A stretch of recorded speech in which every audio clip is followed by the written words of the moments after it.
94 سال عمر سیدنا عمار ابن یاسر کی، پھر بھی تلوار حمائل کر لی،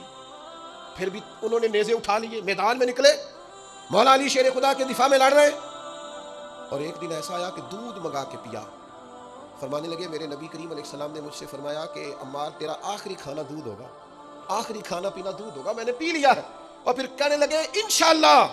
تھوڑا ہی وقت رہ گیا ہے، میں اپنے محبوب سے بھی ملوں گا اور محبوب کے صحابہ سے بھی ملوں گا۔ شام کو حضرت سر شام پتہ چل گیا سیدنا عمار ابن یاسر شہید ہو گئے۔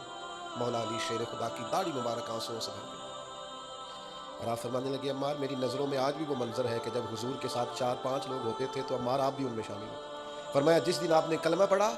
اس دن بھی اللہ نے آپ پہ رحمت کی،